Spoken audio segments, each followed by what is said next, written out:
civilization exists on a precarious edge, vulnerable to catastrophe.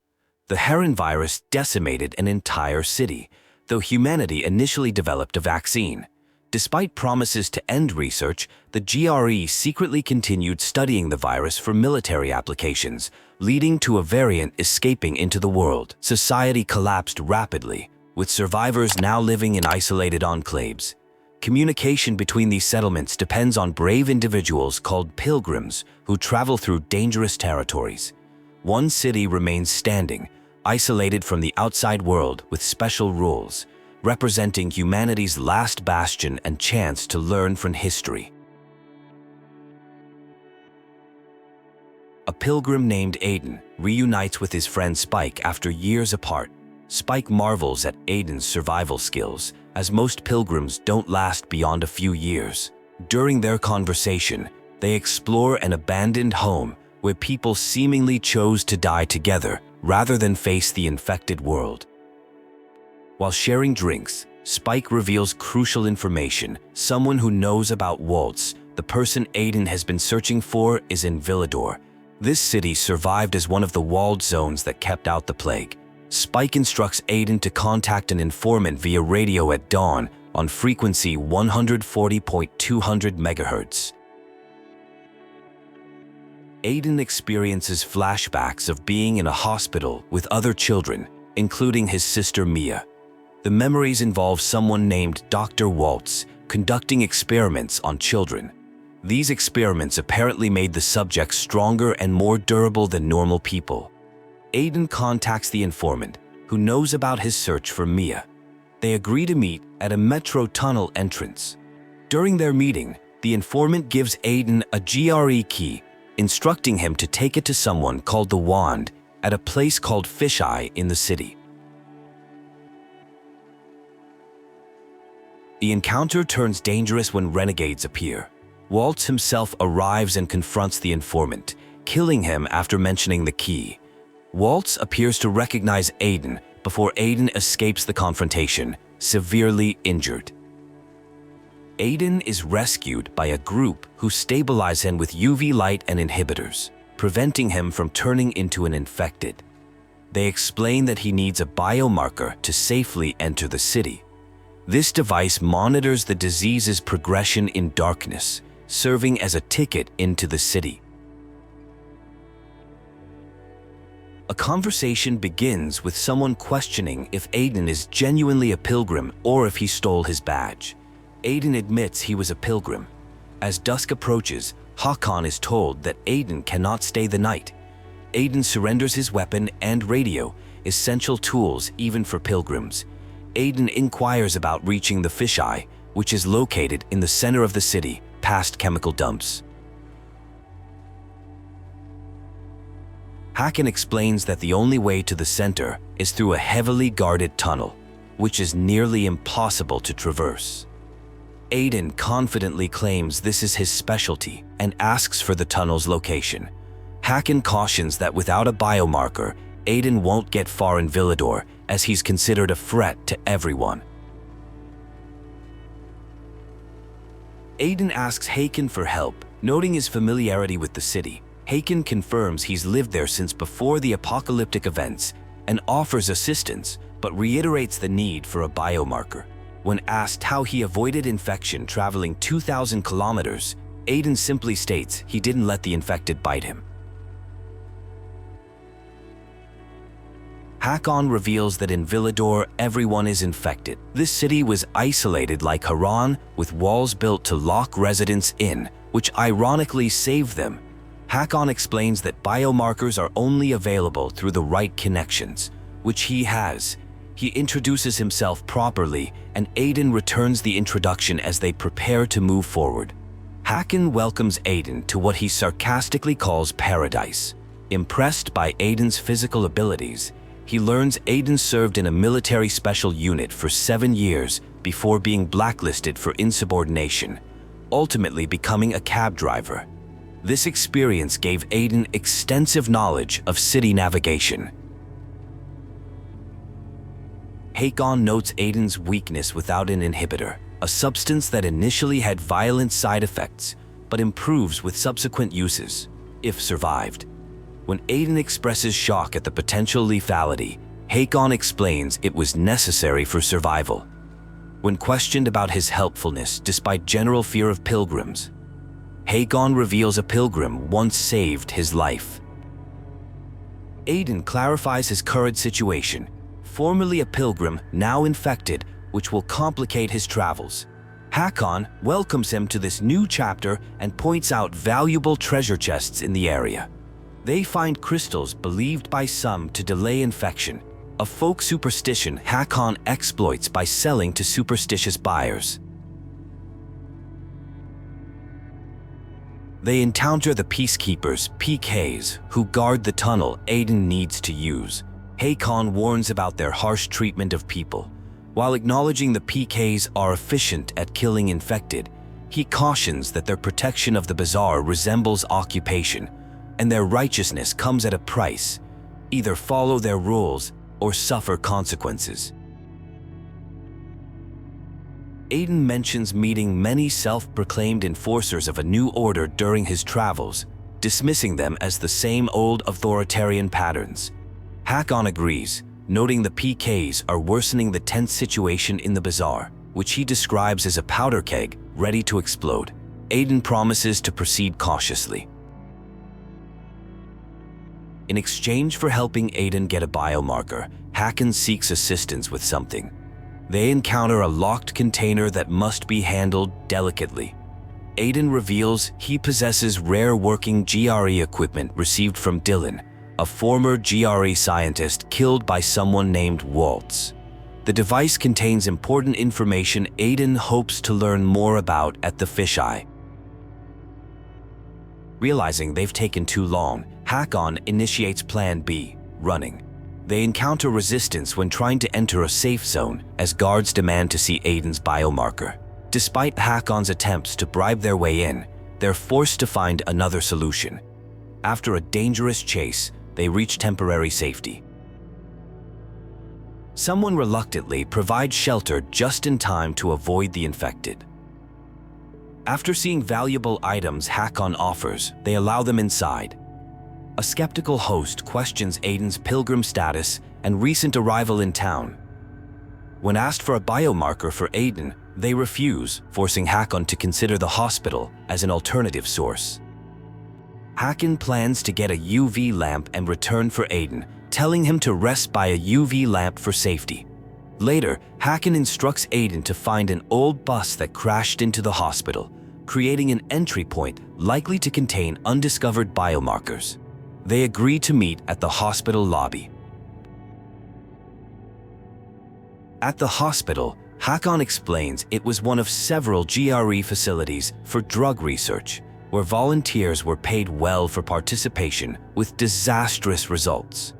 Inside, they face locked doors, which Aiden skillfully opens, impressing Hackon. They approach a dark zone where silence is crucial for survival. Aiden experiences memories triggered by the familiar GRE hospital environment. He reveals he's searching for his sister Mia and previously mentioned Waltz's experiments. Hacken explains that multiple cities like Villador were walled off for vaccine research, but many researchers had questionable motives. They encounter a challenging climb that requires Aiden to take another inhibitor dose. After a separation, they reunite with Aiden, confirming he's infected but functional. Haken apologizes before unexpectedly attacking Aiden. After a confrontation, Haken sarcastically welcomes Aiden as a citizen of Villador. When they recover, Aiden explains he became a pilgrim while searching for his sister, planning to find a quiet place for them once reunited. Aiden hopes to settle somewhere people aren't afraid of pilgrims or himself, longing for respite from constantly running and hiding. Hacken shares his dream of living by the ocean, where life is supposedly easier, and learning to surf. Hacken proposes they help each other. Hacken navigating city difficulties, while Aiden shares survival techniques for the open road. Aiden non-committally responds that they'll see, as he's currently focused on his own distant goal. Hackon accepts this and briefs Aiden on the local situation. After the PK commander's murder, routes to the center were blocked to prevent the killer's escape. To reach Fisheye, they'll need to exploit the night guard change. As Hackon goes to gather supplies, he encourages Aiden to explore Old Villador. The conversation begins with an introduction to the area, specifically pointing out a church that's the center of the district where Howlers previously attacked. Notice boards around the city display information about missing people, including one near the church that might help in finding the person's sister. Despite the apocalyptic state of the world, there's encouragement to enjoy what remains. Hackon discusses plans to reach the city center, instructing to meet at a roof near the main metro station. He compliments climbing abilities, comparing them to a girl who once wanted to climb the VNC tower. From their vantage point, they can clearly see the Peacekeepers' base. The Peacekeepers think they run the city and are obsessed with hierarchy, but don't control all of it. Hacken explains that the Peacekeepers are the ticket to the center, with the only route being through metro tunnels. The plan involves Hacken distracting them while entering the metro technical station, then using an airlock to reach the central loop. Direct approach is impossible as newcomers are suspects in the commander's murder. There might be infected in the tunnels, but nothing unmanageable. An unusual creature appears, extremely fast, identified as a bolter that carries interesting items but requires expert hunting skills to catch. Despite this distraction, focus remains on navigating the tunnels filled with infected.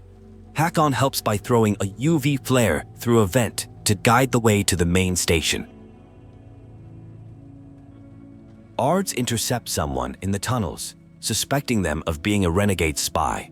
The person explains they're only trying to reach the city center, but access is restricted until Lucas's killers are found. Threats of punishment follow, highlighting tensions in this post-apocalyptic society. The commander intervenes, dismissing the sergeant to speak privately with the pilgrim, who reveals traveling over 2,000 kilometers from Crossdale River. The commander inquires about the outside world, learning that London barely exists anymore, with perhaps only 4 settlements remaining on the entire island. This confirms the isolation and deterioration of society. The pilgrim questions why they'd be suspected of murder. The commander explains the suspicious timing and mentions G.R.E, who's turning the Bazaar against the Peacekeepers despite their protection. The pilgrim reveals they're searching for someone in Villador, where many are said to have survived. Commander Adar proposes a deal: help find Lucas's murderer to gain passage to the center. Lucas was killed in the Bazaar, and his special weapon, brass knuckles called the Lazarus, is missing. Finding the weapon could identify the killer. The Bazaar residents are uncooperative, and if their rebellion continues, there are orders to burn it down. The pilgrim questions why to collaborate with those who accuse them wrongfully. Adar explains that as outsiders, peacekeepers face distrust despite protecting people. The pilgrim, being from outside, might gain trust and help. Eventually, they agree to look for the Lazarus in exchange for future passage to the center. Guards discuss Adar's promotion following Lucas's death, implying suspicious circumstances, but quickly shut down such speculation when overheard. Haken reconnects, learning about Adar's request to find the Lazarus. He suggests contacting Hubert Corbatos, half-ass Hubie, a fence who might have purchased the stolen weapon. At Hubie's meeting spot, someone mentions Hubie might arrive in an hour or two, noting his unreliability despite selling excellent moonshine. When Hubie finally appears and learns he's speaking to the pilgrim from the Bazaar, he flees. Despite attempts to locate him, Hubie escapes to the northeast. When finally caught, Hubie immediately denies knowing anything, claiming he's not a fence, but perhaps a reseller. This nervous reaction suggests he's hiding information that could be relevant to finding the missing Lazarus weapon and solving the commander's murder case. The protagonist is searching for the Lazarus, a set of brass knuckles that belonged to Lucas, a deceased PK commander. Upon questioning someone who initially tries to evade, they learn that a person named Maya attempted to sell the weapon to Hubert, who refused it as being too hot to handle. The suspect reveals that Maya can be found in the tenement building at Meatpacking Square, overlooking army barracks established in 2023. At Meatpacking Square, the protagonist discovers Maya is actually a young girl who found a Lazarus on a corpse while scavenging with other children. Despite initially asking for 500, Maya agrees to sell the weapon for just 10, mentioning she needs money for water and a gift for her brother. After acquiring the Lazarus, the protagonist contacts Haken to report success. The protagonist returns to Adar, a PK official with rank tattoos who confirms the Lazarus belonged to Lucas. Adar explains that when resources became scarce, tattoos replaced medals to show hierarchy. Though initially promised passage to the central loop, Adar now states that the protagonist must help find Lucas's killer first. Blood traces on the Lazarus indicate Lucas wounded his attacker before dying. Adar reveals suspicions about people in the Bazaar wanting to eliminate the PKs, particularly mentioning Carl as a manipulative leader who preaches equality while maintaining authority. Most significantly, Adar discloses that Lucas's killer took a trophy by carving out the commander's arm tattoo, an act that would trigger war if the PK forces discovered it. Finding this trophy would identify the killer. Meeting with Haken outside, the protagonist learns key figures at the Bazaar include Carl, an influential preacher, Sophie, Carl's right hand who manages rebellious elements, Dodger, a local gangster, and Joe, a bandit leader. They agree to split the investigation, with the protagonist approaching Sophie while Haken investigates Carl. At the Bazaar, the protagonist is recognized as an outsider but not as a PK, allowing passage. They meet with Carl, who speaks about creating a new society free from consumerism, religion, and politics. Despite his philosophical rhetoric about building community, Carl maintains control over his followers, whom he calls his flock. When questioned about personal business, Carl directs the protagonist to Sophie. The protagonist finally meets Sophie, who is accompanied by her bodyguard Herman. Sophie acknowledges knowing about the protagonist's arrival and dramatic entrance. When asked for work, Sophie expresses distrust of outsiders and challenges the protagonist to first gain the trust of the Bazaar people before she would consider offering employment. A conversation begins about a discreet job opportunity. The individual is praised for not drawing attention to themselves, making them an ideal candidate. The job requires discretion as it involves business for partners in West Quorient who will provide further details.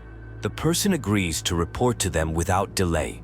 Aiden communicates with someone about the suspicious deal he's been offered, hoping it might lead to information about Lucas. He promises to investigate the offer. Upon arriving at the location, Aiden is questioned about being alone before being allowed to enter. Aiden meets with the contacts who question whether he's new to the area. The conversation takes an ominous turn when they reveal they've been searching for him specifically. The situation deteriorates as Aiden realizes he's been set up.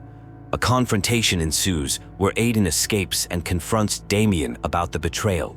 Damien defends his actions, claiming he was forced to cooperate because the group is holding his brother hostage. Despite Damien's pleas, Aiden condemns his willingness to sacrifice innocent lives. Aiden declares that Damien's activities will be reported to Carl.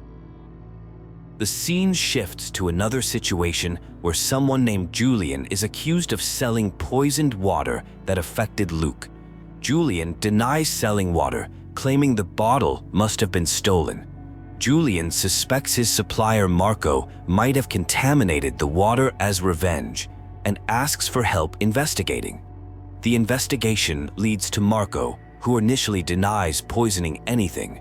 After dealing with some infected, Marco admits he accidentally sold contaminated water.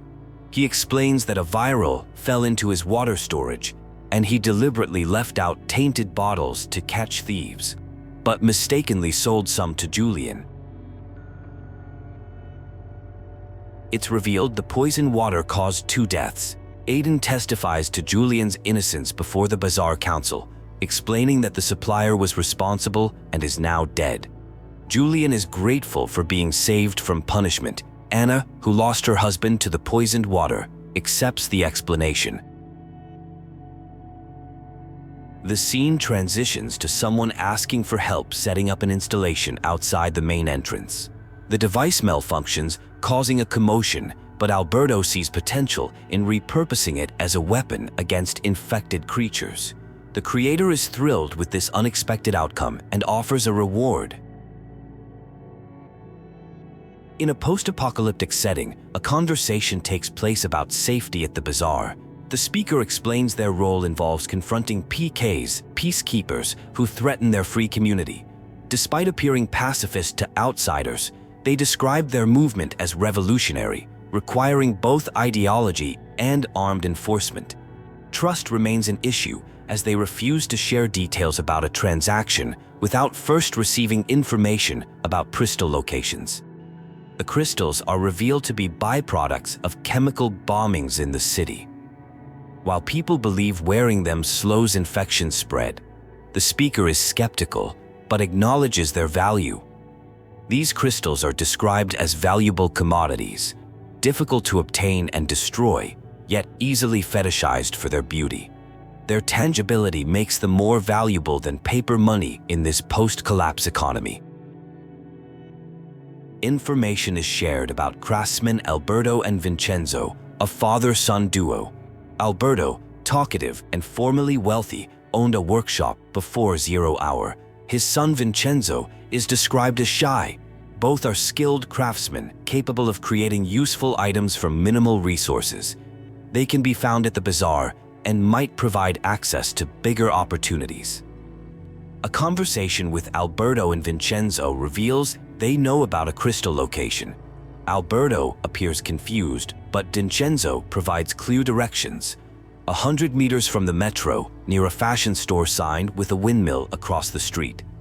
They mention that Sophie's brother Barney had already inquired about the same location, information that surprises the questioner. Upon returning with this information, Sophie attempts to contact her brother Barney via radio, but receives no response.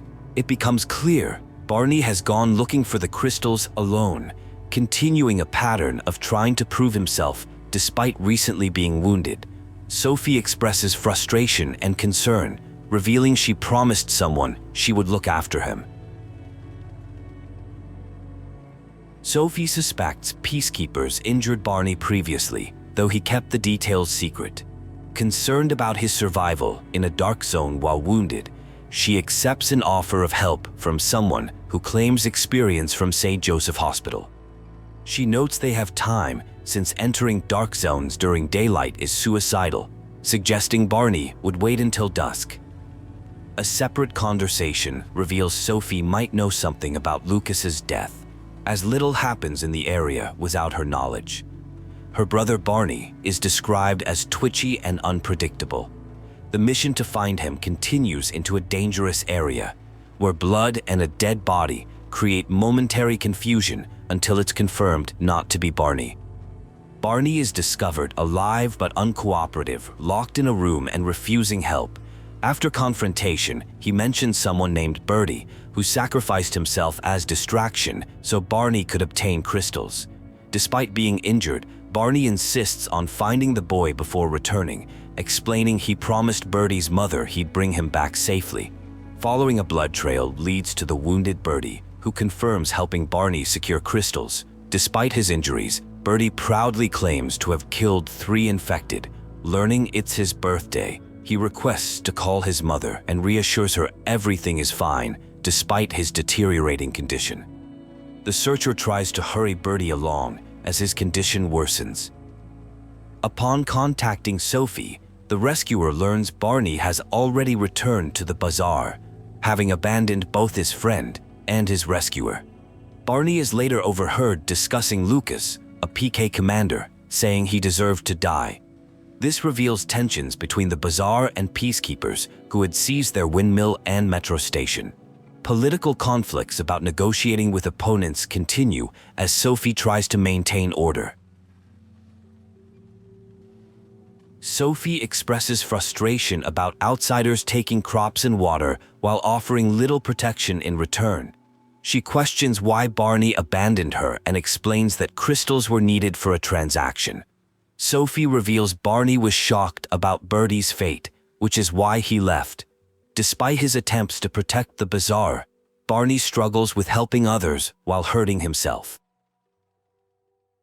The conversation shifts to a conflict with Carl. Sophie reveals the Peacekeepers' commander's death has worsened their problems. She explains that the Bazaar is facing a crisis. Their water supplies will soon run dry because a local thug named Joe and his friend Jack have seized the only water tower with their gang. These former Bazaar residents are demanding weekly tributes of medicines, food, and crystals, threatening to blow up the tower otherwise. Sophie explains that Carl has hidden how low water reserves have gotten to prevent panic. He sought help from Peacekeepers, but was unsuccessful as they only serve their own interests.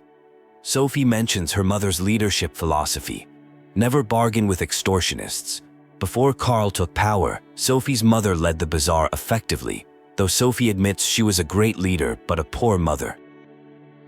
Despite her reservations, Sophie plans to follow Carl's approach and pay off Joe and Jack, recognizing they'll continue demanding more. She asks for help ensuring the negotiation goes smoothly, since Carl and others have already headed to the meeting location. However, during the mission, bandits attack, killing many, including Susie, and kidnapping Carl. The crystals meant for the transaction are also missing. The conversation shifts to Lucas's murder, with Sophie's brother having mentioned something about it. The more pressing concern is Carl's kidnapping. Sophie blames herself for allowing Carl to lead the mission despite her misgivings. She explains why she didn't send Herman, her mother's former bodyguard, who is nearly deaf following an incident where he saved Sophie, but lost his hearing in an explosion.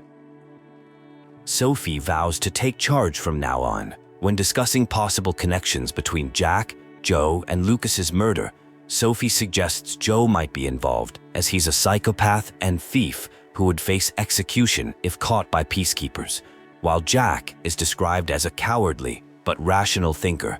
Sophie reveals her personal connection to Birdie, a young boy she took in at age 10 after he lost his father. Sophie is determined to rescue Carl and retrieve the crystals, while also seeking revenge for their murdered friends.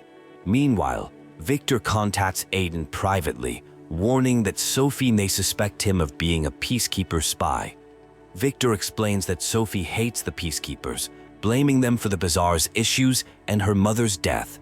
Victor requests information on Sophie's planned attack. Later, Aiden searches for Sophie, but finds she's away on important business. He encounters Barney, Herman, and Vincenzo. Herman struggles to communicate, but tries to indicate something is wrong with Aiden's radio. Young Vincenzo directly asks Aiden about being a pilgrim, wondering if that makes him a murderer. Aiden clarifies that while he's had to kill, he's not a murderer, and being a pilgrim is simply a means to an end for him. A character reveals they haven't found their family yet, but might be close. The discussion shifts to a missing friend named Federico, who disappeared along with other children during some mysterious tests conducted by the GRE when they were attempting to create a vaccine. It's revealed that Federico wasn't the only child who vanished that winter. 2 girls from a neighboring building disappeared simultaneously, along with many others across the city. Federico had been hospitalized for pneumonia a month before his disappearance, where a GRE doctor ordered unexplained blood tests. Shortly after his release, he vanished. The conversation transitions to memories of the beginning of the fall. One character recounts how their mother was defending a church against infected, losing many people daily. Despite begging Peacekeepers for help, they ignored her pleas. Eventually, the mother was injured and made her son promise to look after his brother. The character reflects on their mother's leadership lessons, realizing that ruthlessness is necessary. Another character mentions losing their sister. The conversation shifts to planning an attack against Jack and Joe, with Sophie sending scouts toward the enemy camp where Carl and some crystals are being held. A plan is formulated where Aiden will enter first while others move from another direction to create a pincer movement. If things go wrong, they'll retreat to Tango Motel. During the mission, they discover Carl is safe, but Jack and Joe have fled, possibly seeking backup from renegades stationed at a dam across town. Sophie and Barney's hideout is attacked. Hackon advises Aiden to avoid getting involved in local conflicts and return to the metro, but Aiden insists on helping Sophie. Upon arriving at Tango Motel, Aiden finds Sophie's men dead and is accused of betrayal by Barney, who threatens to kill him. Sophie confronts Aiden about working with Itor. She explains they're fighting for survival, as without water, the entire Bazaar will die within a month. Despite threatening to kill Aiden, Sophie decides he's more useful alive and spares him. Later, Aiden confirms to someone that Sophie and Barney indeed planned to kill him. A plan emerges to take control of the water tower, as whoever controls water controls old Villador. Rather than using force, which would start a war, Aiden is asked to infiltrate the tower quietly to create a fait accompli. This would give them leverage to force the Bazaar to reveal who killed Lucas. Aiden discovers Jack and Joe at the tower, planning to blow it up. Jack expresses fear about their situation, recognizing Aiden as a pilgrim who might help them escape the city. Joe reveals that they had warned Barney about Lucas planning to arrest him on weapons charges, but instead of fleeing, Barney chose to confront the situation. A tense confrontation unfolds where someone admits trying to harm a person and their sister. Joe demands that Pilgrim help them escape the city to the nearest safe settlement, threatening violence otherwise. Pilgrim agrees to get them out, but insists on handling his own business first, suggesting they hide in the tunnels near Tango Motel. Despite reservations, Jack and Joe accept the plan and agree to signal when they arrive at the meeting point. Pilgrim requests Jack's detonator before departing. The scene shifts to a conversation with Aiden about who controls the water. Subsequently, a discussion reveals that Jack and Joe had warned someone about a trap, but they walked into it anyway, resulting in Lucas's death. Someone suggests shooting an empty space. The scene changes to a disgusting discovery in a messy place. Human skin, specifically a tattoo cut from Lucas's body, causing extreme distress among those present. A confrontation erupts when someone is caught searching through personal belongings. Barney is accused of keeping Lucas's skin as a trophy. The accusation is met with denial and threats of violence. The situation escalates into physical fighting until someone intervenes. The Pilgrim Aiden reveals having found evidence, Lucas's cut tattoo hidden among their things, suggesting either Barney or his sister Sophie were involved in Lucas's death. Sophie vehemently denies involvement in Lucas's death, suggesting the evidence was planted to frame them and distract from the real killer. She warns that reporting this to Adar would only get him reason to raid the Bazaar without caring about the truth. When Aiden dismisses this as not his problem, Sophie argues he'll have innocent blood on his hands if he proceeds. Sophie promises to help Aiden reach the center by tackling their biggest problem, the PKs, Peacekeepers. Despite Aiden's concerns about the danger, Sophie reveals they've been preparing for this for some time and asks him to stay close to his radio. The scene shifts to a gathering where Sophie announces plans to overthrow the current leadership and attack the PKs. Sophie's plan to challenge the PKs faces opposition from Carl, who insists the Bazaar cannot win against better-equipped Peacekeepers. Sophie reveals she has taken leadership from Carl, with support from others including Roger and Humphrey. Carl warns that Sophie will have blood on her hands. Sophie explains they will weaken the PKs by cutting off their electricity, making it impossible for them to defend their base. Sophie puts her plan into action, instructing Barney to gather their people while Roger and Humphrey distribute weapons. She directs Aiden to meet with Alberto and Vincenzo to learn about the plan details. The scene shifts to Alberto and Vincenzo discussing armor reinforced with titanium from the scrapyard, which offers better protection while remaining lighter. Aiden meets with Alberto and Vincenzo, who reveal the plan to take down the windmill, providing power to PK headquarters. Without power for UV lamps, infected will attack the PKs, forcing them to retreat and giving Aiden a clear route to the central loop. Alberto explains that he designed the windmill and knows it's the PK's only power source, making this plan effective. Aiden discovers PKs have been searching people for weapons and attacking those with Molotovs. It appears someone betrayed them. The charges meant for Alberto were partially transported, but couriers last reported near Star Square before communications ceased. Aiden heads towards Star Square, finding survivors who explain PKs were scared off by infected, leaving some charges behind. With PKs having taken most of their explosives, Alberto plans to make more using fertilizer. Aiden obtains fertilizer from the rooftop dweller named Killian, Hawkins' friend.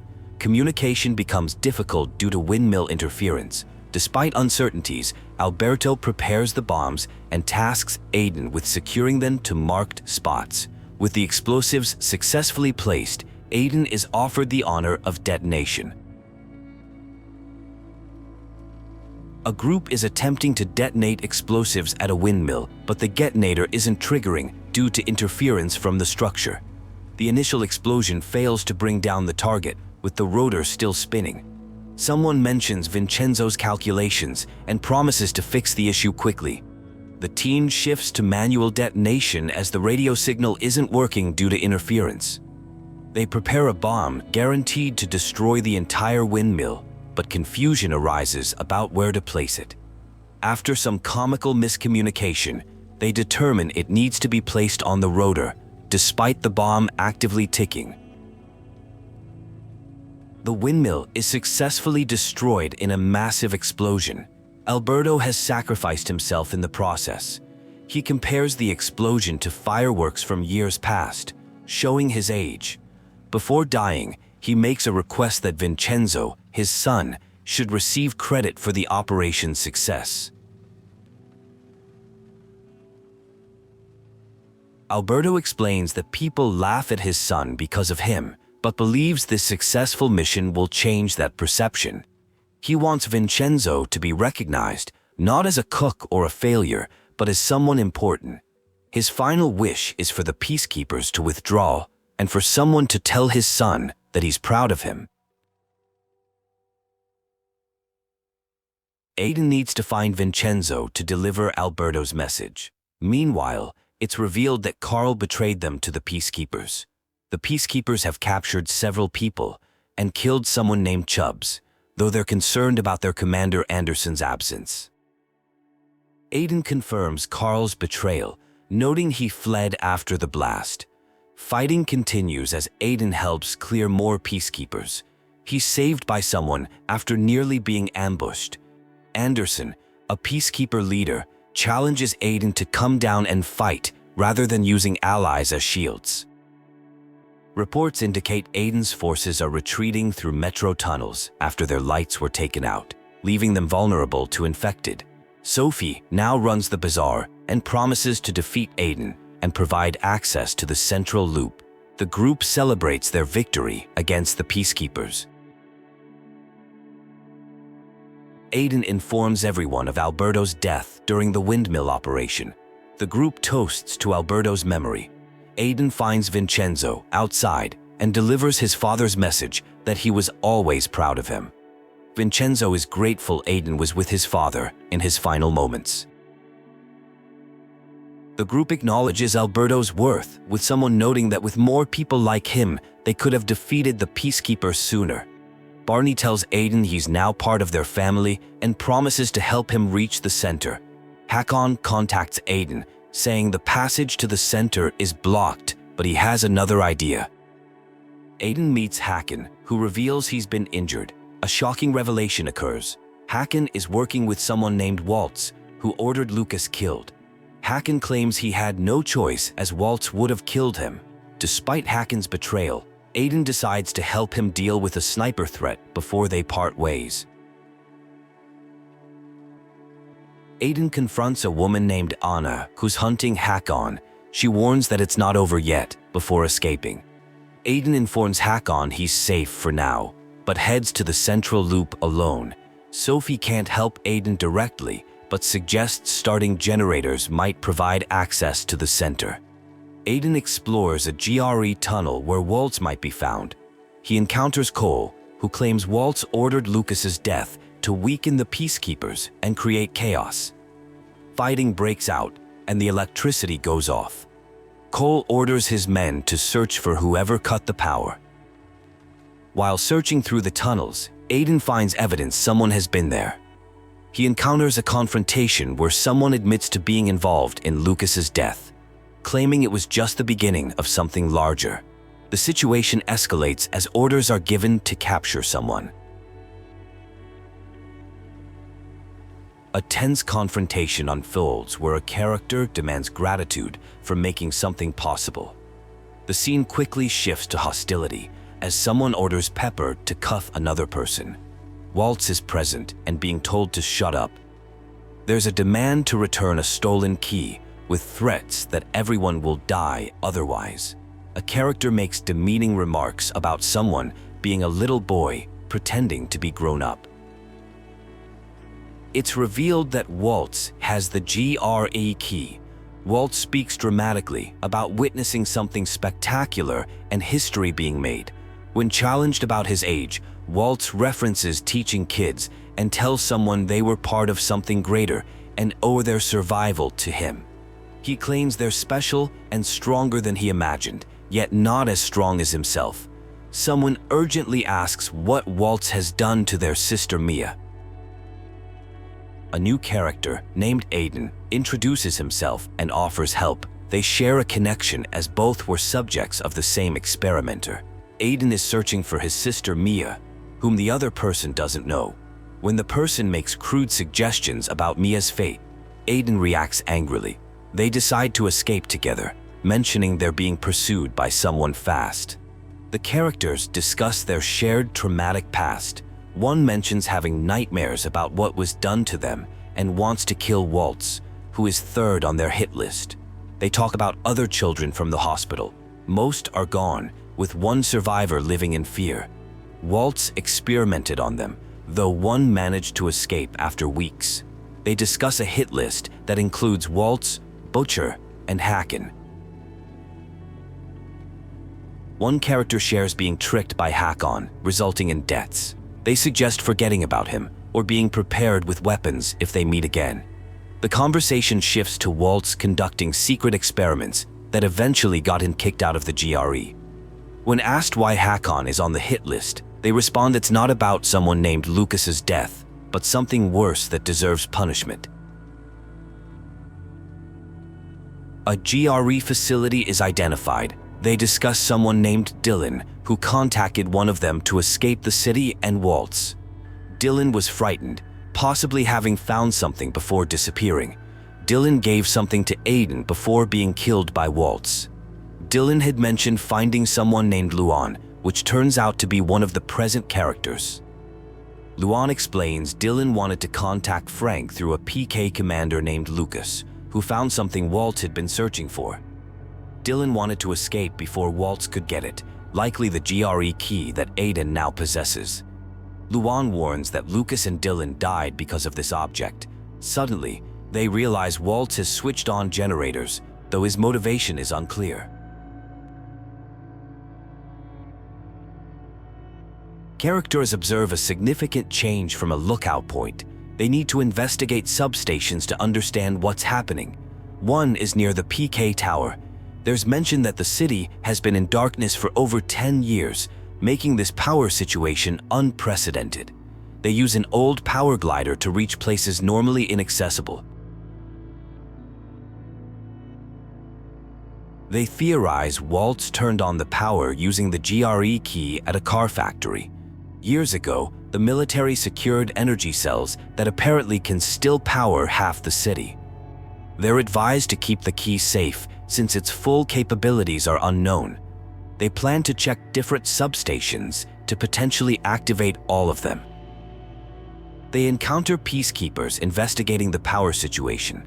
The PKs reveal they're trying to access a substation to transmit electricity throughout the city, noting that whoever controls the power controls the city. Aiden offers to climb up without equipment to help. Suddenly, they're attacked by someone shouting about taking the electricity. A fight breaks out, and Aiden's fighting skills impress someone who asks who taught him to fight like that. The conversation begins with a joke about bullets passing through a man who was shot. Nitaf is criticized for using a machete, which is classified as a melee weapon rather than bullets. Aiden is offered a reward for climbing up to fix something, with assurance that specialists like Aglot, who has expertise in electronics, can help via radio if needed. Aiden enters a commuter container and discovers that someone hurriedly took the apparatus offline, likely breaking the main circuit. He needs to find a cable to connect power to the transmitter. Despite encountering difficulties, Aiden manages to complete the task while bantering with someone over radio about competition between them. Aiden looks around a location, possibly a bar, asking about someone named Luan. The bartender confirms Luan was just there. Suddenly Luan appears with a playful scare, introducing Aiden to Danyor, who mentions having heard things about Aiden, though it's unclear whether positive or negative. Aiden reveals he's searching for his sister, who was taken by Waltz long ago. He sought the GRE command center to access Waltz's database. Learning they have a common enemy in Waltz, who works with someone called the Butcher, Aiden is informed about GRE scientists hiding in the city who might have useful information. The GRE scientists are hiding from public anger because they spread the infection. They reportedly brought containers from Harran secretly and performed experiments before everything collapsed. In revenge, people executed scientists who might have developed a cure. With electricity restored to the city, new possibilities emerge despite renegade attacks on outposts. The plan involves using the VNC tower's antenna to broadcast signals, improving communication between settlements, and recruiting more people to defend the city. Aiden agrees to help in exchange for assistance finding Waltz. Aiden meets Maya, who gives him a UV flashlight reward and explains the plan to use the TV antenna on the VNC tower for broadcasting. The tower is described as once being a symbol of the city's greatness, but now represents its fall. The mission is dangerous due to a volatile nest inside the building. Previously, night runners attempted to use the antenna to connect survivor groups but failed. Their mission ended in tragedy, with horrifying screams broadcast over radio. After this failure, the group split apart with the leader of the dissenting faction branded a traitor, and the night runners faded into a shameful memory. Aiden is tasked with finding Juan from supplies, who has been missing, and delaying the placement of lights needed for the mission. After searching, Aiden learns Juan might be at the Fisheye Canteen, living luxuriously as if the fall never happened. Aiden confronts Juan Raynor at the canteen, where he's enjoying a meal. Juan dismisses the importance of the UV lamp delivery and shows contempt for Commander Jack. He challenges Aiden to prove his worth, suggesting everyone has their price. When Juan remains uncooperative, Aiden threatens him with a court-martial. The conversation begins with someone asserting their importance to maintaining supply chains. They explain that without their logistics expertise, the Peacekeepers would be left without weapons, clothing, and food. They emphasize that supply is everything, and dismiss the person they're speaking with for improvising and not piquing their interest. The discussion shifts to a character described as a pompous ass named Juan. Someone reports their meeting with Juan, noting his unusual character. He apparently consumed 5 horses and was accompanied by a young man. Juan is described as difficult to work with, barely listening to Jack and enjoying flaunting his independent power base. It's revealed that Juan needs to be bribed to cooperate. He has a weakness for fine art and antiques that were valuable before the fall. The speaker suggests checking an art collector's penthouse near Liberation Passage, accessible only by paraglider. They offer to guide the protagonist via radio to find potential items to bribe Juan with. The conversation turns to Daniel's birthday celebration, with an invitation extended to join for drinks. The protagonist expresses doubt about Daniel's fondness for them, to which someone responds, he doesn't like anybody. The scene then transitions to the protagonist reaching the building in search of valuable items. The protagonist explores the penthouse, finding it mostly empty. They discover a list of evacuated paintings and eventually locate a stash on the roof, but find everything destroyed except for bottles of whiskey and vodka. Someone suggests using the whiskey to get Juan drunk and possibly more cooperative. The protagonist is encouraged to attend Daniel's birthday gathering as a way to better understand the city. Despite initial reluctance, they decide to go and bring whiskey as a gift, which surprises Daniel, who questions the sudden generosity. At the gathering, it's revealed that Lewin had bet the protagonist would attend. The group begins playing a truth or dare game, where participants must either answer personal questions or perform dares. The game leads to revelations about the protagonist not having slept with anyone in Villador, and Ro performing a song about her ragamuffin. The game turns serious when the protagonist is asked about their cast after escaping from Walt. They explain that Frank helped them redirect their anger, and they had hoped to join the Night Runners before they were wiped out at VNC Tower. The somber revelation causes them to leave the gathering. After the protagonist leaves, they're advised never to ask Lavon about her past. Later, they encounter someone who invites them to join in intimate activities, which they decline. The protagonist then presents a 16-year-old Highland single malt whiskey to Juan, who is impressed by the rare gift. Juan questions why Matt wants UV lamps, expressing concern about plans to take control of the TV tower, a dangerous endeavor no one has attempted in a decade. Juan reveals suspicions about Matt's motives, noting Matt has been ordering more lamps than needed, with some mysteriously disappearing. Juan also contradicts Matt's claim about the butcher planning an attack, suggesting something more complex is happening. The mystery deepens as we learn about Jack's long-standing rivalry with the butcher, dating back over 10 years. Jack failed to defeat the butcher years ago, and now they're locked in a stalemate. If Jack attacks the dam, the Colonel would close the floodgates, causing water levels to rise and push chemicals from the ground that would destroy the city. Recently, something changed when the power was turned on, followed by a renegade attack on the canteen. Juan offers to help find information about Waltz and Aiden's sister, particularly regarding the GRE scientist Aiden and Matt are trying to contact. Juan claims his resources will find this person faster than Matt. He gives Aiden the lamps to avoid Matt's suspicion, but instructs him to visit a tech expert hiding in the cathedral. This man can fix old spy tech to bug the transmitter Jack wants to place on the VNC spire, allowing them to tap Matt's communications and discover his plans for the extra lamps. When Aiden asks about the cathedral errand, he's warned it's haunted. Despite this, he decides to proceed, using scaffolding to climb through a window. Inside, he encounters a threatening entity named Leto, who speaks cryptically about primitive beings and thieves.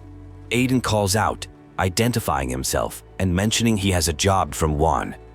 Instead of cooperation, he finds himself in danger when the mysterious occupant declares the room will be his final resting place. Aiden searches for a power source while trying to communicate with the cathedral's occupant.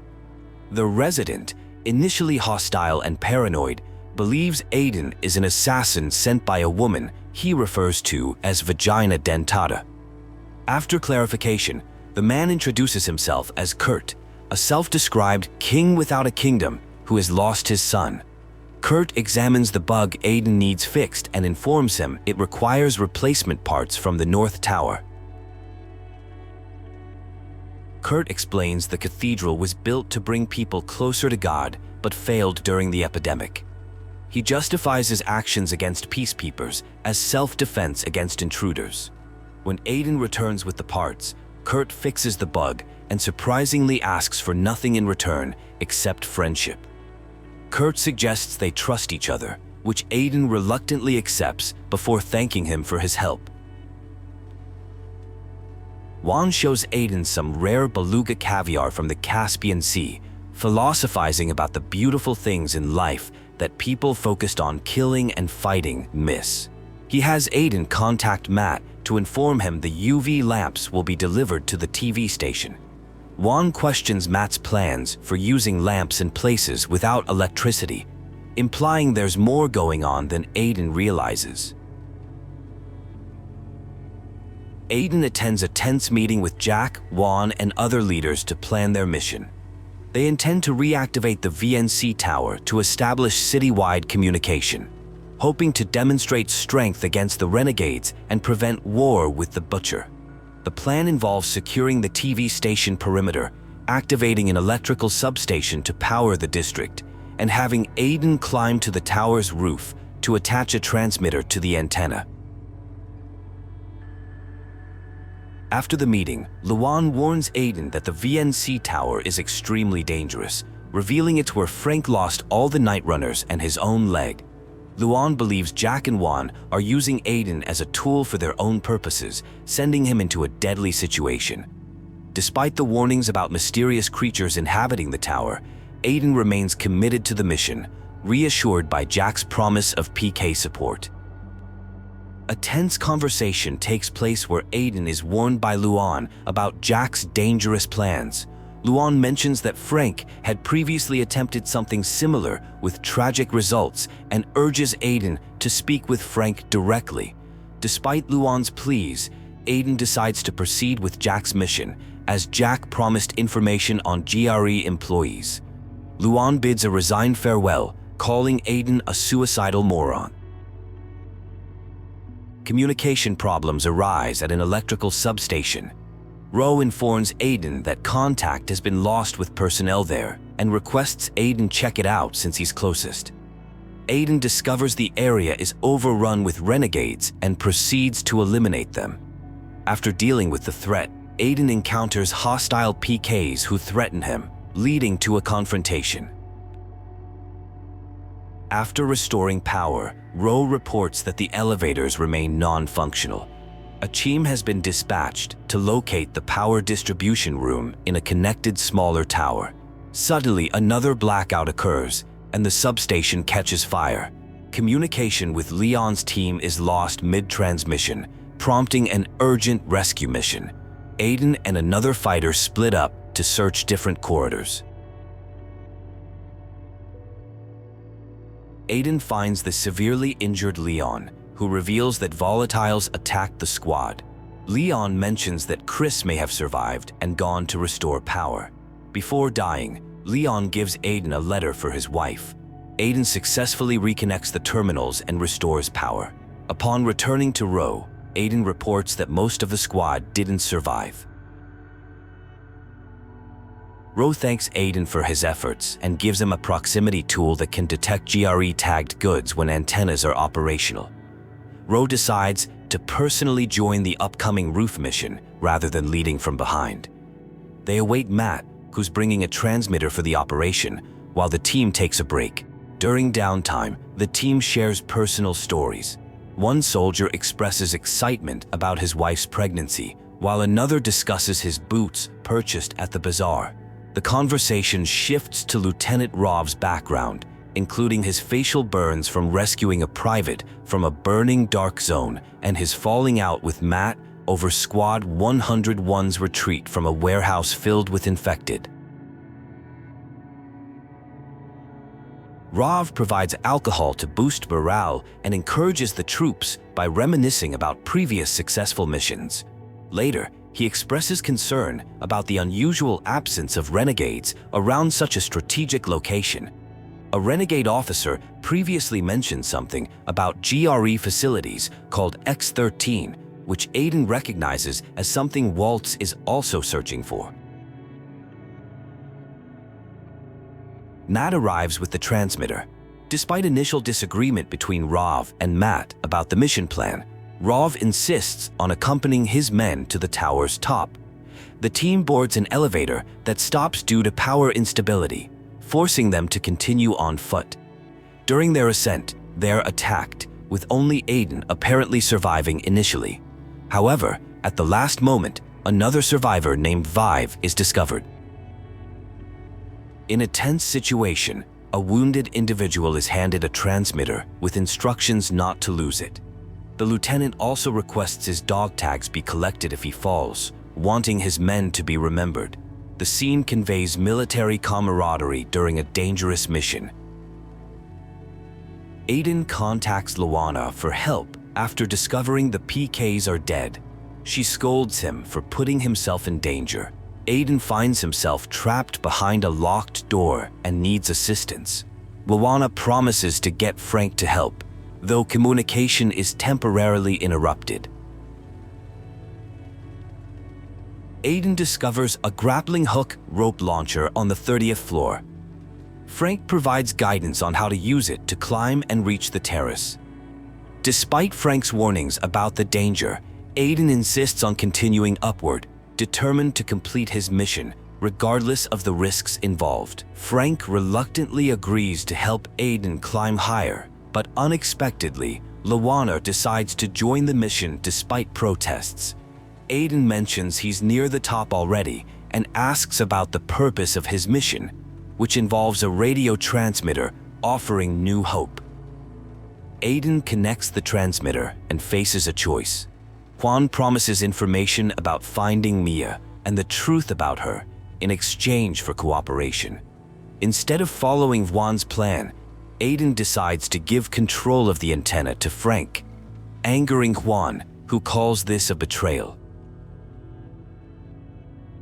Luana reunites with Aiden, angrily expressing her worry. She claims Aiden owes her for ruining her shoes while rushing to help him. She insists they need to find her replacement shoes immediately, leading to a quest to recover her belongings from an old apartment. Luana directs Aiden to apartment 216 to retrieve her shoes from a red box with gold trim. She remains outside, reluctant to enter herself. Inside, Aiden discovers a cozy living space that reveals an unexpected side of Luana: romantic mementos, vintage wine, and signs she shared the place with someone. Aiden finds love poetry in the apartment, upsetting Luana, who tells him to meet her at her rooftop. When they reunite, Aiden learns that Luana and Haken were previously in a relationship, explaining why Haken ranks high on her hit list. She views their relationship as a naive mistake.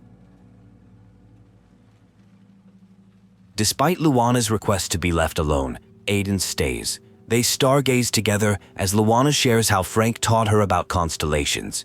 She explains that her pilgrim lifestyle leaves little room for romance. The conversation reveals vulnerability beneath Luana's tough exterior. Luana reveals her relationship with Haken developed when he and Frank were friends. She's determined to kill Haken, not for personal revenge, but to avenge Frank and others who died when Haken abandoned them. She considers Haken a coward and traitor who convinced others not to help at the TV station. A new chapter begins in Villador as Frank broadcasts from the radio station. Aiden is initially reluctant to interact with Frank, expressing frustration that he gave the tower to Frank instead of Matt, who might have helped him find his sister.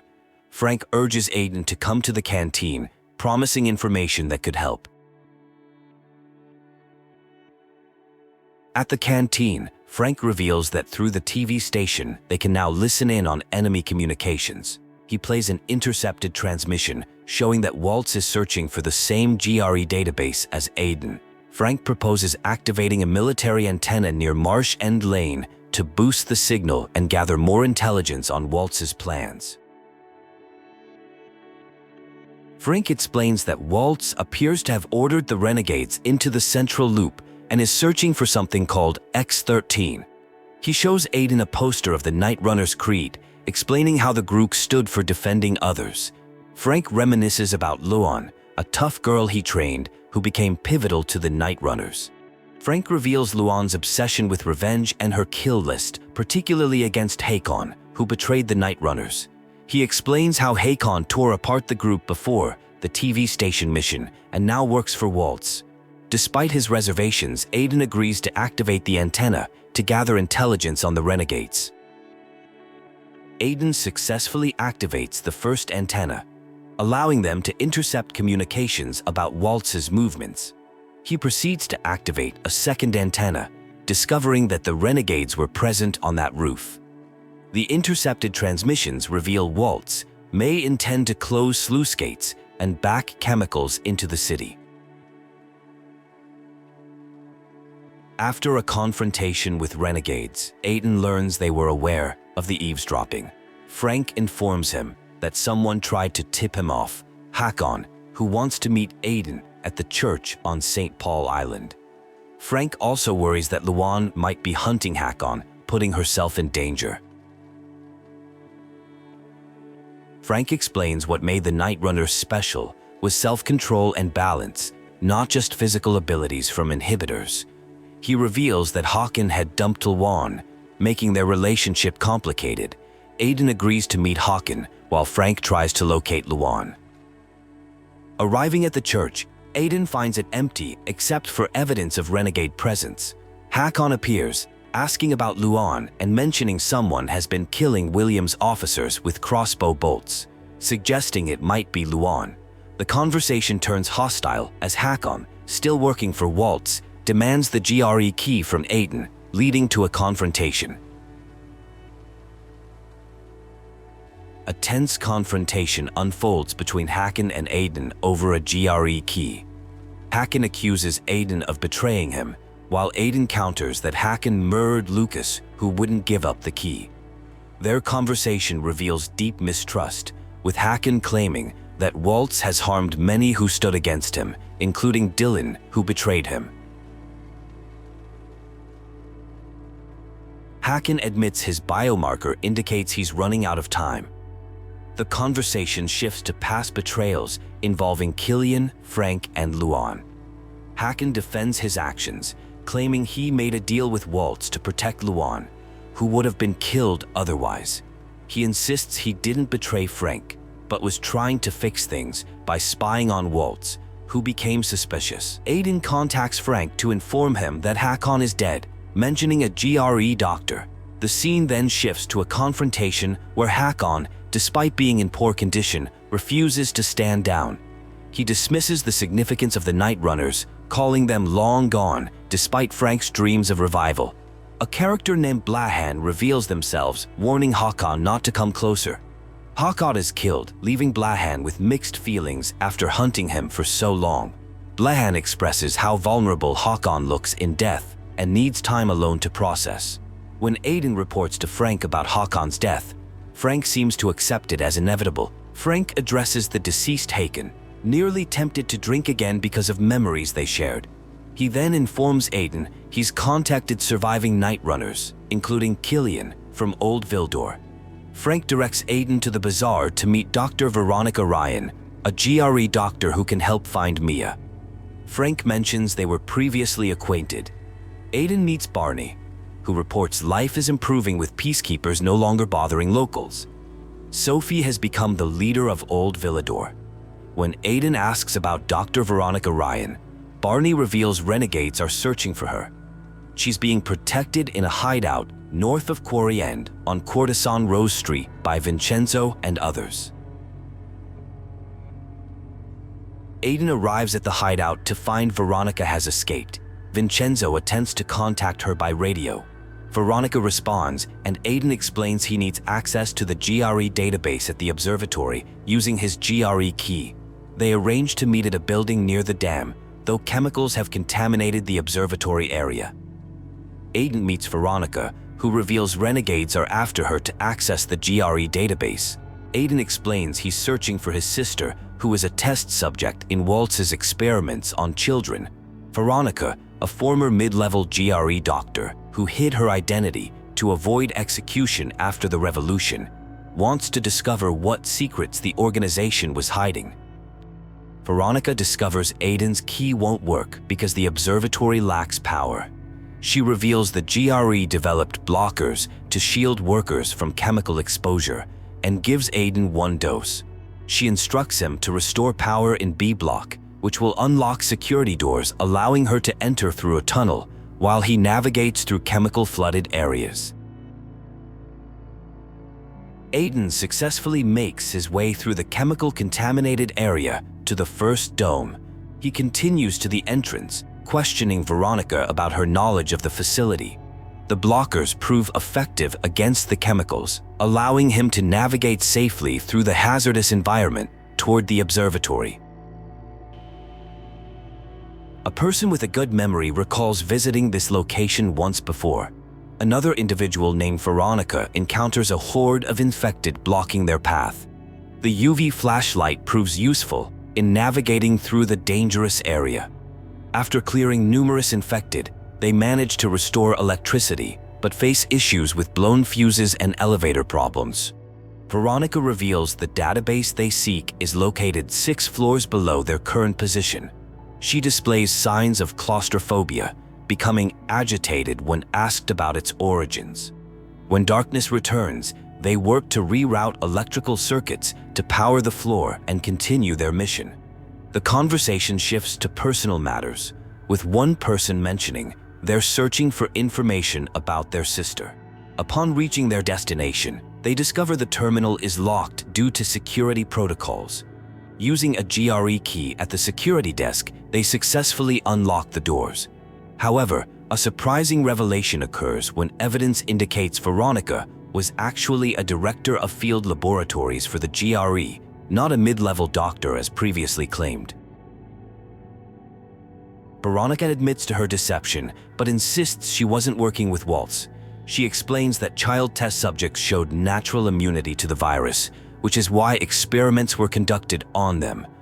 Veronica shares her tragic personal history. Her 5-year-old son, Paul, disappeared when she briefly left him alone during the chaos of the outbreak at the facility. They attempt to access the main database but trigger a chemical decontamination alarm.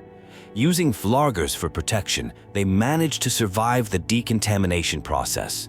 Upon accessing the system, they discover limited information about Aiden Caldwell, noting his above-average tolerance to the substance and exemplary results from tests performed in 2020. A search for Mia yields no direct results, though records indicate all patients were discharged when clinical studies on substance 1354 were abandoned. Further investigation reveals the substance was tested on infected at various GRE facilities, with operations supervised from a facility called X13. They discover what appears to be a fail-safe protocol involving missile strike targets marking populated areas. Upon discovering the missile strike information, they attempt to warn Frank to evacuate people from the targeted areas. When intruders approach, Aiden tells Veronica to hide while he confronts them. After the confrontation, Aiden discovers Veronica missing. Soon after, Aiden is attacked by someone demanding to know why he needs the key. Aiden wakes to find Lawan rescued him from rubble. In a shocking confession, Aiden reveals he killed Veronica, claiming her body was torn apart as if by a volatile. Aiden believes he's turning into an infected and that this transformation is connected to Walter's experiments from the hospital. He notes there was nothing about him in the GRE database they accessed. The drug administered by Waltz affected the protagonist severely. Waltz claimed Mia is dead, causing the protagonist to feel they must leave to avoid endangering others. However, There's doubt about this claim and reassurance that the protagonist didn't kill Veronica. It was due to Waltz's influence. The plan becomes to force Waltz to reverse the transformation since he created the inhibitors and understands their effects. The Butcher is identified as continuing events from 11 years ago. Waltz stole a GRE key from Veronica, putting the city at risk. The protagonist reluctantly agrees to help stop Waltz and Williams, despite struggling with unpredictable transformations. They're advised to use UV light when feeling a transformation beginning. Frank plans to meet with the Butcher at the Stronghold, which seems dangerous but potentially necessary. Frank reveals that Williams has warned about impending missile attacks that will destroy most of the Central Loop. He explains that Villador is the only surviving city of 20 that were isolated by the GRE at the pandemic's start, potentially because Williams stopped the bombings. Despite distrusting Williams and Waltz, the protagonist agrees to accompany Frank to this meeting while remaining cautious. The group prepares to move as renegades approach. There's tension about whether to inform others about a potential threat to the city. If negotiations with the Colonel succeed, there won't be a need to spread alarm. Either way, people are allowed to celebrate that night, possibly for the last time, before heading to what feels like a risky meeting. During the mission, communication becomes difficult as signals fade. The protagonist tracks a truck entering a building but loses connection. Tragically, Frank is killed during this operation. The protagonist expresses regret at not being able to save him despite their efforts. They must now continue the mission without Frank. The protagonist infiltrates a secured location using deception and intimidation. They encounter Williams, who denies involvement in Frank's death and the attacks, claiming he stopped attacks 11 years ago and is trying to prevent current ones. Williams insists Waltz isn't there and attempts to gain trust, but this leads to conflict and an assault on the Stronghold. The protagonist discovers Waltz's chambers and evidence of his experiments. Williams escapes to a newly uncovered district. During a confrontation, Williams reveals he distrusts the protagonist for killing his loyal followers. Despite this, he shares that Waltz has the GRE key needed to stop the airstrikes and has gone to a place called X13, the main GRE complex, accessible through tunnels from the garrison in the Central Loop. The protagonist must retrieve the key from Waltz before he destroys the city. A missile has hit Old Villador, releasing deadly chemicals that kill or mutate people. The protagonist experiences visions of Waltz discussing saving a weak child. Despite encountering difficulties, they remain determined to pursue Waltz to the mysterious location. A tense confrontation unfolds as someone threatens to find and kill another person, demanding they speak. The pursuer believes they found their target and mentions being close to someone named Luan. The target questions what this madman is looking for, revealing they've encountered each other before. Luan appears injured from an encounter with biters. The pursuer expresses concern, warning Luan of danger. The pursuer reveals their motivation, seeking vengeance against those who destroyed everything they loved. Frank is mentioned as dead. Despite the risks, Luan insists on accompanying the pursuer, claiming Frank believed they had Night Runner material. Luan's condition appears to be deteriorating, looking pale. The pair remain determined to find someone before Luan's condition worsens further.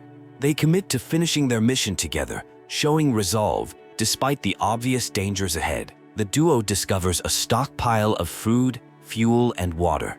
They realize this is a GRE facility, meant as a survival shelter, similar to Noah's Ark. However, it seems no one actually made it there before the virus spread. They determine Waltz headed this way, seeking these supplies for survival. They locate a control room where Waltz might be. Luan, increasingly weakened, insists the pursuer, now identified as Aiden, continue alone to find Waltz and take a key from him, which is crucial to saving everyone. Despite reluctance to leave Luan behind, Aiden promises to return after completing the mission. Aiden experiences disturbing flashbacks or hallucinations. Someone urges him to run. Aiden questions where someone named Mia is. Despite deteriorating conditions, Aiden remains focused on finding Waltz, while Luan encourages him to continue the mission and find an exit. Waltz warns Aiden to leave, revealing Mia is somehow alive in a manner of speaking. When questioned about torturing Mia, Waltz claims Aiden doesn't remember anything. Waltz believes it's too late to save the city, claiming many have died, but more will be saved through his actions. Waltz presses Aiden to remember the truth, revealing that Mia is Waltz's daughter. Waltz claims he's been searching for a cure for her and everyone else with Aiden's help. A missile launch becomes imminent as Waltz refuses to surrender the key, claiming Mia needs it to survive. The confrontation with Waltz escalates as Aiden demands the key to prevent the city's destruction. Waltz philosophizes about the thin line separating humans from the infected. Mia appears, and Waltz claims she has the key needed for a machine that will cure her. Aiden pleads with Mia for the key to save the city. Mia, struggling physically, surrenders the key she's apparently had for years. Meanwhile, Luan, who didn't evacuate as instructed, returns to find that while Aiden defeated Waltz, the key has been destroyed. With missiles preparing to launch, Luan proposes detonating them using explosives from a warehouse. Despite Aiden's protests, Luan insists on carrying out this dangerous mission alone. Waltz warns that destroying the X-13 laboratory will cause Aiden to lose everyone he loves. Aiden recalls promising Frank to protect Luan, who believes this is their moment to save the city. Faced with an impossible choice between saving Luan or the laboratory, Aiden acknowledges Luan's strength. Despite his efforts, Aiden expresses regret at failing Luan. The scene shifts to aftermath announcements about community support in Villador. The city has survived another night, though many have died. There's a cynical observation that this harmonious situation will eventually deteriorate, suggesting the cycle of destruction continues despite their efforts. A pilgrim arrives searching for a friend. A local reveals that another pilgrim had previously been there looking for his sister, who died shortly after their reunion. This pilgrim, credited with saving the city, didn't stay because he was starting to change due to a destructive drug. People like him are considered better off on the road. The setting changes to what appears to be a fighting arena. A man named G.R.E introduces Aiden to the local combat scene. Despite initial reluctance, Aiden is given a weapon as preparations for a fight begin. Aiden participates in an amateur battle event where the last fighters standing are winners. G.R.E reveals his father was once a legend at a place called Carnage Hall before being betrayed, resulting in his brother's death. G.R.E seeks revenge. Their conversation is interrupted by a gas attack.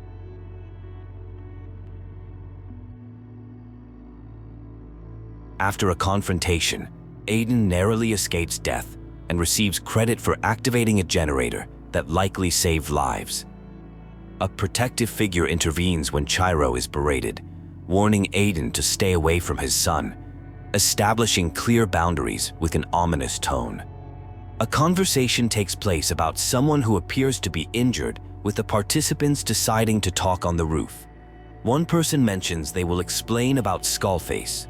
The conversation reveals that Adar, an ex-champion, is one person's father. Skullface is identified as the new champion of Carnage Hall, described as someone with money, prestige, and a powerful weapon who takes whatever he wants. A tragic family history emerges, involving a father who was once strong, but is now considered a coward for not protecting his son. The speaker's brother was killed, while their father stood by doing nothing.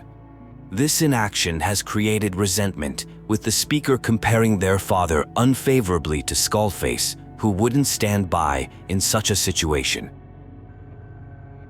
Carnage Hall is described as an elite fighting arena comparable to the old Coliseum or Madison Square Garden, offering power and prestige to participants.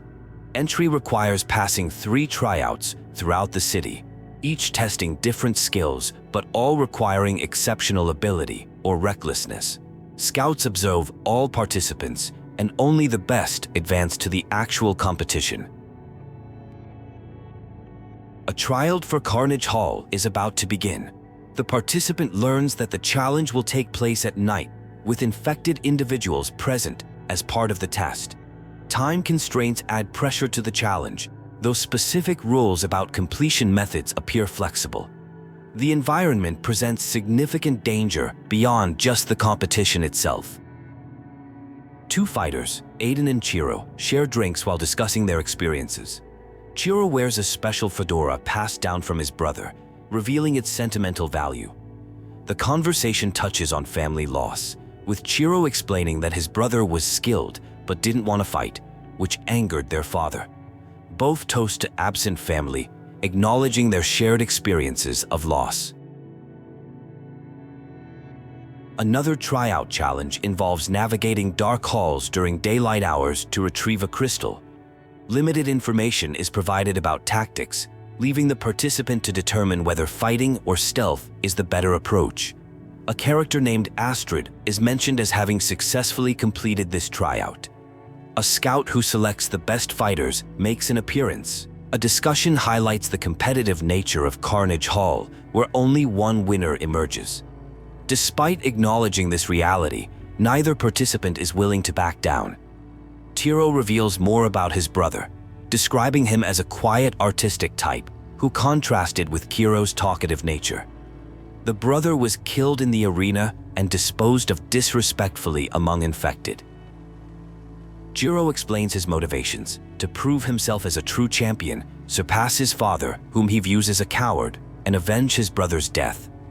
His father opposes his fighting career because he doesn't want to lose another son to the arena, not because he lacks faith in Chiro's abilities.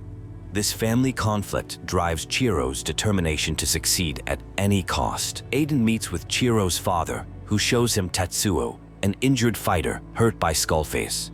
The father fears Chiro will suffer the same fate. He reveals Chiro lacks the necessary fighting skills despite being fast. Desperate to prevent his son's death, he asks Aiden to defeat Chiro in the qualifying round, ensuring his elimination from the tournament to save his life. Chiro confronts Aiden about his father's intervention. Despite knowing his father wants to protect him, Chiro remains determined to prove himself. The qualifying match begins with music playing as infected individuals approach. During the chaos, Chiro disappears, leaving behind only his fedora and some blood, suggesting he may have been taken or injured. After Chiro's disappearance, Aiden learns about the Queen of Carnage Hall, who runs the tournament. Chiro's father pleads with Aiden to enter Carnage Hall to search for his son, desperate not to lose his last remaining child. They agree to split the investigation, with Aiden working inside the tournament and the father gathering information outside. Inside Carnage Hall, Aiden encounters various characters while searching for Chiro. He learns the venue operates independently from regular authority, with even Peacekeepers having no jurisdiction there. When questioning about Chiro, Aiden meets resistance and dismissal, suggesting his friend's disappearance may be deliberately concealed by those in charge. Aiden participates in Rebirth, the first fight that initiates new fighters. The combat involves infected rather than other fighters, but when Aiden refuses to fight other humans, he encounters resistance from tournament officials. The arena's rules become clearer: put on a great show and complete the full tournament. Only one fighter ultimately survives, while the rest are taken out. The tournament structure is explained. Winners advance, becoming heroes to the crowd. Higher ranks mean more money and better weapons. When asked about reaching the top, it's mentioned that Skullface won't allow it. The producer's role involves guiding fighters to glory and scouting for talent. Astrid is revealed as the creator of the tournament format. She's described as powerful and frightening, knowing exactly what entertainment Villador wants. There's a mysterious mention of someone named Adar, who sounds familiar but is better forgotten. Skullface is described as the undefeated champion, a dirty bastard who serves as the tournament's villain hero. Even Astrid seems to fear him. Upon entering Carnage Hall, fighters must select their opponents. After an impressive victory, the fighter is complimented on their chosen name, Night Runner. A fan asks for an autograph and mentions the previous occupant of their room is now dead, having been killed by Skullface. Before the next fight, Severus requests help finding a thief who stole money from the last match. He promises information about G.R.E. in exchange for help. Blood trails lead to a young thief who claims the money belonged to his father, who lost it gambling. The guards capture the fleeing thief. Upon return to Severus, he delays providing information about G.R.E., asking for patience. The arena fight continues, with a reminder of past violence and the danger of being outside after sundown without power. A fan visits after the fight, mentioning previous fighters killed by Skullface. Soon after, power surges are causing problems with the tournament. Severus requests help fixing the electricity at the Metro Tunnel substation, promising information about G.R.E. afterward. After pressing Severus about G.R.E. and admitting to lying earlier, it's revealed that G.R.E. is imprisoned in Astrid's dungeons. Access to the dungeon requires finding a hidden hatch, which leads through an infected hive. The prison area is discovered, but G.R.E. has been taken to the arena as new flesh for the infected. After an intrusion, Astrid appears and shares her story of fighting to the top in a man's world before the pandemic. Astrid reveals Carnage Hall is her legacy. She stopped the fight with UV lights to prevent Skullface from killing the fighter. She wants a new champion and explains the tournament lets off crowd steam, making people easier to control, even with Peacekeepers' disapproval. A tense negotiation unfolds between two characters. One agrees to a deal, but only on the condition that G.R.E., a fighter who survived a massacre, is released. The person in power initially questions this request, but eventually agrees, offering payment for the next fight and sharing opera music, stating it's the sound of their soul. Confirmation comes that G.R.E. is bruised but alive and about to be released due to a deal made with Astrid. Someone asks to tell G.R.E. they're waiting outside at their meeting spot. A conversation reveals information about masks at Carnage Hall. The masks came from a shelter stash discovered by Astrid. They're worn to create mystery and indicate rank. More gold means higher status. The conversation shifts to a creature called the Demolisher, who receives better treatment than other infected captives used as cannon fodder. Aiden reunites with G.R.E., who appears exhausted. Surprisingly, rather than wanting freedom, G.R.E. reveals Astrid has chosen him as a fighter with the new name Haken. When Aiden mentions risking his life with G.R.E.'s father to free him, G.R.E. becomes angry, feeling betrayed, and believing they conspired to make him lose. Adar, revealed to be G.R.E.'s father, learns his son wants to keep fighting. Aiden proposes defeating Skullface as a solution since G.R.E. wants to fight him. Adar suggests finding his old armor and weapon in his former dressing room, claiming they were specially crafted by Tetsuo and helped him win the tournament. Aiden searches Adar's old room and finds a hidden compartment, but it's empty. A confrontation with the current occupant reveals Adar had gambling problems. The occupant suggests Adar might have gambled away his armor and mentions he was once a legendary champion who fell from grace due to betting. Yuan, a craftmaster who had a relationship with Adar, confirms she sold his armor to Freddy Stammer, a former fighter who lived in Old Villador. She warns Aiden to stay away from Ogar, claiming his success led to self-destructive behavior that the arena exacerbated. Aiden locates Freddy Stammer, who claims to have kept Ogar's armor safe. Freddy, now blind, gives Aiden a key to his basement, where the armor is supposedly stored. Aiden discovers Freddy was once a celebrated fighter who competed against Ogar. The interaction with Freddy takes a dark turn as he mistakes Aiden for someone named Abel. Freddy reveals that Ogar had a gambling addiction so severe he bet his own son's life. This shocking revelation leads Aiden to confront Ogar about Abel. Ogar confirms the tragic story, showing a photo of Abel, who was everything to him. He explains he was at the height of his career when Astrid ordered him to throw a fight against Skullface. Instead, encouraged by the crowd's support, he secretly bet everything on himself, setting up dramatic consequences. A desperate father recounts how he was forced to choose between his sons, G.R.E and Abel, to become a Carnage Hall gladiator. He selected Abel, believing his strength and training would give him a better chance of survival. Unfortunately, Abel was no match for Skullface, who was driven by vengeance and bloodlust. The father fell into despair after losing Abel, feeling he had failed his son.